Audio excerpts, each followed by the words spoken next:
Bonjour, dans cet épisode, je vais vous expliquer comment lancer sa propre activité. Je suis Gaël Châtelain-Berry, bienvenue sur mon podcast Happy Work, le podcast francophone audio le plus écouté sur le bien-être au travail. En ce moment, je reçois beaucoup de messages de personnes qui me demandent comment faire pour lancer sa propre activité. Alors, lancer sa propre activité, c'est ce que j'ai fait un certain nombre de fois dans ma carrière où j'ai arrêté de travailler en tant que salarié pour devenir indépendant, freelance comme on dit. Et c'est ce que j'ai refait il y a un peu moins de 10 ans pour devenir conférencier, écrivain, podcasteur, bref, toutes ces choses-là. Mais c'est vrai que cela peut sembler angoissant. Oui, il y a d'un côté le monde du salariat où tous les mois vous avez un salaire qui tombe et de l'autre côté le monde de l'indépendant où vous ne savez pas toujours de quoi demain va être fait. Et bien entendu, passer le pas, ça peut être angoissant. Alors ce pas, je l'ai passé très exactement 3 fois dans ma carrière et à chaque fois, je me suis pris de la même façon et c'est ce que je vais vous expliquer. Il y a quelques étapes assez incontournables.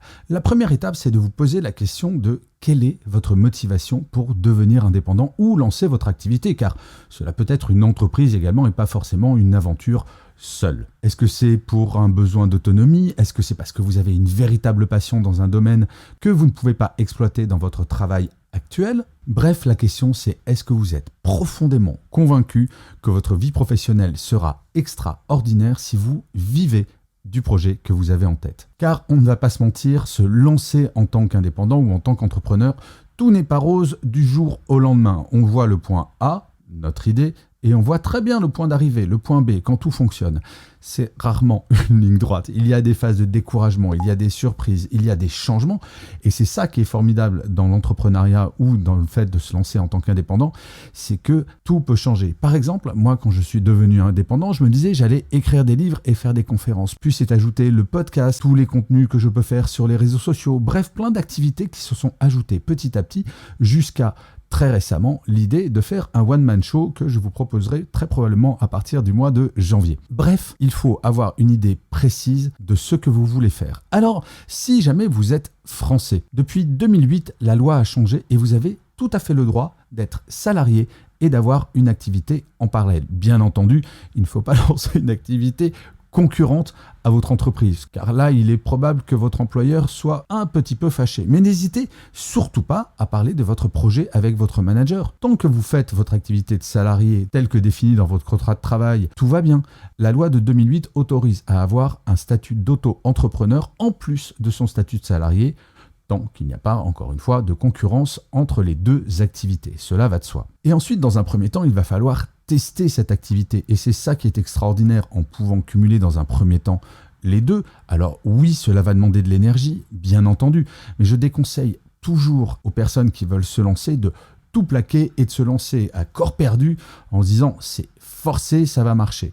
Alors, tout dépend de l'âge que vous avez. Si vous avez 22 ans, vous êtes jeune diplômé, bien entendu, il y a moins d'engagement, il n'y a pas d'emprunt, il n'y a pas forcément d'enfants. Passé un certain âge, il faut y aller un petit peu prudemment et il y a moyen de le faire. Et donc n'hésitez pas, si jamais vous vous lancez dans une activité qui existe déjà, à contacter des gens qui font cette activité, d'essayer de comprendre comment y arriver, de comprendre les étapes, bref, de prendre des renseignements pour vous faire votre propre projet, pour avoir un planning. Et vous pouvez peut-être commencer à avoir quelques clients. Il faut véritablement avoir ces étapes de réflexion, de rencontre de professionnels qui font déjà ce métier, de commencer à valider votre modèle économique en étant en parallèle salarié, si jamais vous ne vous sentez pas de vous lancer dans le grand bain d'un coup, et ça je le recommande vivement. Et ensuite, une fois que le modèle est validé, vous pouvez très bien voir avec votre employeur comment vous pouvez basculer. Dans la loi de 2008, il y a quelque chose d'autre qui a été créé, c'est le fait de pouvoir négocier avec son employeur un licenciement, donc une rupture conventionnelle qui vous permet derrière de toucher de l'argent de Pôle emploi. Et en fait, l'idée à l'époque de notre gouvernement, en 2008, c'était véritablement de stimuler la création d'entreprises, de stimuler les nouvelles activités et ça a très très bien marché. Alors, pour les auditeurs et auditrices qui ne sont pas français ou françaises, je suis super désolé car je crois que c'est un système assez unique. Si jamais ce n'est pas le cas, d'ailleurs, n'hésitez pas à m'envoyer un message. Si vous êtes belge, suisse, luxembourgeois, canadien, quel que soit le pays, n'hésitez pas à m'envoyer des informations si un tel système existe dans votre pays. Je vais être très honnête avec vous. Les deux principales étapes, donc l'étape où on va réfléchir en étant encore salarié puis derrière l'étape où on va commencer son activité tout en étant salarié, et enfin l'étape où on va se lancer dans le grand bain, ça demande beaucoup d'énergie. Il ne faut pas croire que cela va se faire facilement, que les choses arrivent seules. Je ne connais absolument personne qui ait réussi dans une activité d'entrepreneuriat ou d'indépendant qui n'ait pas travaillé énormément. Alors, ce sont des phases. Ce que je dis, c'est généralement, il faut vous donner 1 an quand vous passez à plein temps sur votre activité, 1 an pour véritablement valider votre modèle économique et avoir la conviction absolue que vous allez pouvoir vivre de cette activité. Ensuite, la 2e année, c'est l'année de consolidation. L'année où véritablement vous allez pouvoir vous rémunérer à la hauteur de ce que vous souhaitez. Et après, chaque année, vous allez consolider votre activité et construire quelque chose d'assez sympa. Par exemple, moi, cela fait quelques temps maintenant que je peux réduire le temps passé au travail. Je suis même passé à la semaine de 4 jours, car je peux m'organiser maintenant grâce à un modèle économique qui est plutôt très stable sur les conférences, sur les livres et sur le podcast maintenant. Et donc, j'atteins enfin l'objectif que je m'étais fixé, gagner ma vie sans pour autant passer ma vie au travail. Mais ça, c'était mon besoin, c'était mon attente. Il est important que vous définissiez ce que c'est. Mais en tout cas, se lancer dans une activité personnelle, c'est absolument enthousiasmant. Car quotidiennement, je peux vous affirmer une seule chose, je n'ai quasiment jamais le sentiment de travailler. Et ça, de vous à moi, c'est un véritable bonheur.